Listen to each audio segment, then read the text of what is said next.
Hello, and welcome to SHRF's how-to videos. Today's video will be focusing on completing an external review.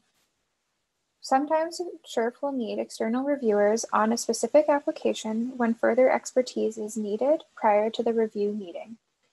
After you've been invited as an external and you've accepted the invitation, SHRF will send further information on how to access our research management system and complete the review form. First, you'll make sure that you go to shrf.smartsimple.ca, and what you'll do is you'll need to log in. SHRF staff has already created you a profile in the system, and will use the email that was used when we sent you the original invitation. And then what you'll do is use your forgot password in order to complete the information needed. You'll need to put in your email, make sure that you say I'm not a robot and submit, and then an email will be sent to you with the next steps on how to complete that. Please note we also have a how-to video on forgot password if you'd like further explanation. So once you've done that, you'll want to put in your new password and you'll be able to sign in to SmartSimple. Your sign-in will automatically take you to the reviewer home. If you were an applicant on an application for SHRF though, you may have two home pages. Just make sure that you click on the reviewer home if that is the case, and then you'll see you're welcome, that you're on the right page, and we'll be able to go through. So just a quick overview of the home page for an external reviewer. You do see the same things that a committee member would see, but what pertains specifically to you is your personal profile. Here is where you can update your personal information, including the email and your institution. Here is reference documents. This has all reference documents for both full committee members and externals. So if you'd like to check out those videos and manuals, this is where you would find it. We will also send you that information. And then you're going to skip over committees and go to review phase. And as you can see, we have all review phases, but the external reviewers are invited at phase 2 for the review form only. So what will happen is you'll see the number 1, as you're usually only completing one external review for SHRF. There may be a time where you fit for 2, so you might see a higher number than that. You'll click in here, and you'll see a list view, and that list view will show you the high-level information of the application, so who the principal applicant is, which grant you're doing the external review for, their title, the activity type. This is a review scorecard, so the review form where you'll complete the information, and you'll see that the activity type, what status it's in, which is draft. So that means that it hasn't been submitted, you haven't completed the work yet. And just your role to let you know that it's an external review. So you'll open up the review form, and inside, the first thing you're going to see is just high-level grant information. This download review form, this is where you can download the information found here.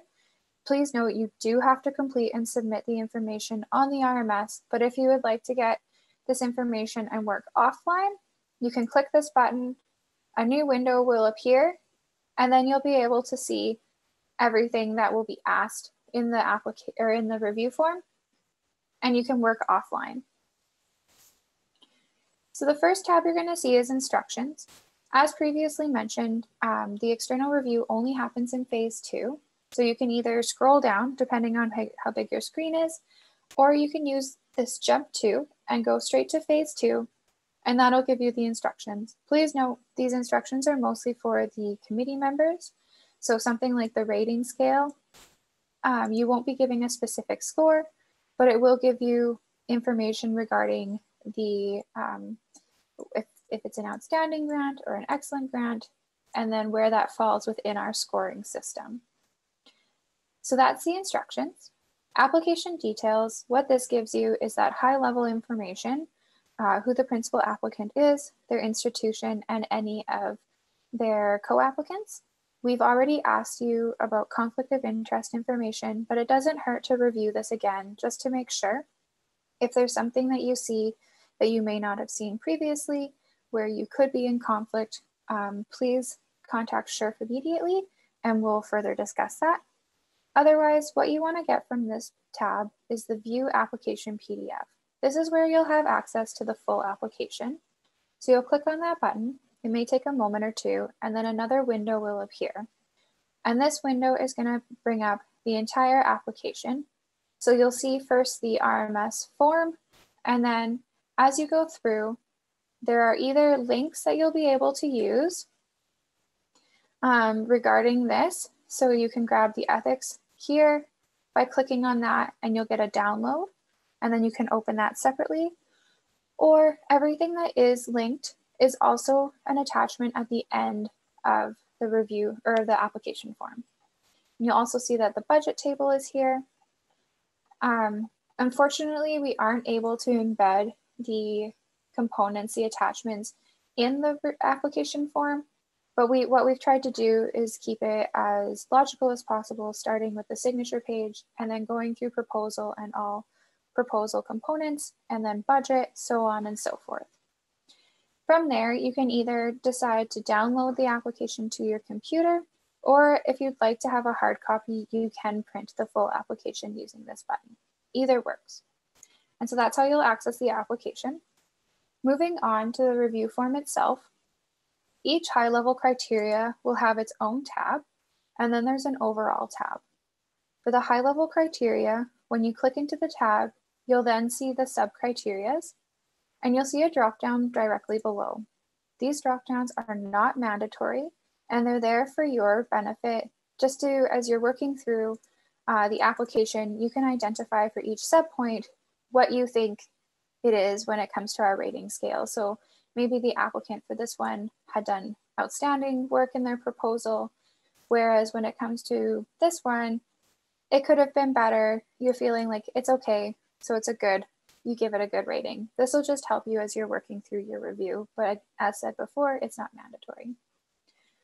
Moving down, what you do need to complete for the review is the rating and comments. Please note this form is similar to the full committee review form, but what we ask with externals is that you do not score the application. You're just going to be giving a rating, and then you'll be giving comments, which will go both to the review committee for when they are doing their review meeting, but also to the applicant so that they have further information and feedback. So when you see the red asterisk, that means that it's mandatory. So again, you'll give an overall rating for this review criteria. And so because I have an outstanding and a very good, and I've read through it, I'm like, for the most part, they did an excellent job on this. And then I'll give comments saying what worked and what could have been better done in order to maybe go from that excellent to an outstanding. You may also be further identifying why you considered one part to just be good. Please note that the applicants do not see these top drop downs, just what is in the mandatory section. So you'll do this for each of the different review criterias. For any of the review criterias where there's quite a few sub-criterias, you're able to jump to that spot using the jump to. And then again, you'll have to complete the criteria, score, and comments. After you've filled in one of these, we do strongly suggest that you hit save draft. You can hit save draft at the end, but this is what happens here is when you save draft, obviously it saves the information you've already inputted, and then you can actually leave your review form and come back to it and continue working on it at your own pace. So once I've made sure that I have all information here, I'll move on to my overall. And the overall, we have 3 different spots for comments, and then we have the overall rating. So the overall comments to SSHRF, this is going to go to the program manager. The applicants do not see this. And what it is just letting us know about any specific comments that you'd like to highlight on the proposal regarding if there was maybe some budget mistakes where it wouldn't affect the proposal overall, but it is something that would need to be considered by SSHRF prior to funding being released if they were funded. And then we'll go ahead and follow our steps to make sure that that is rectified before funding is available.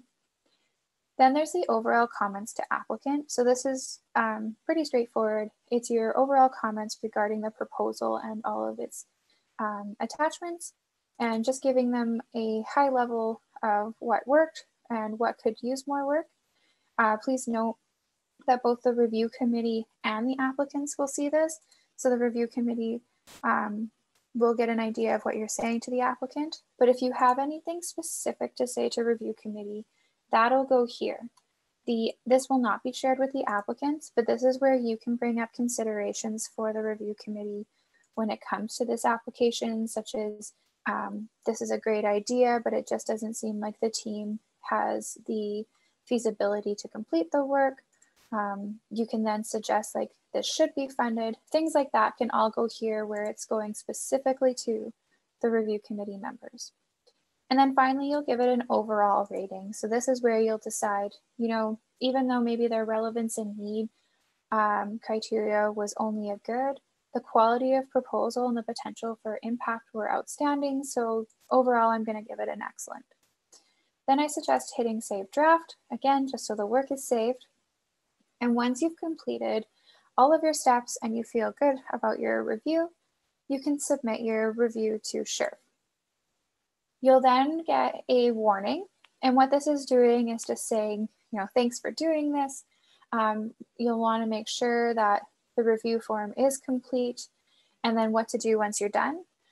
If at any time you do submit this and then you're like, you know what, and you read through it afterward and there's something you want to change, please don't hesitate to contact SSHRF at helpdesk@sshrf.ca, and then we'll put your review form back to draft and you can make those edits. So once you've read this through and you feel good, you can click yes. And then the system might take a moment.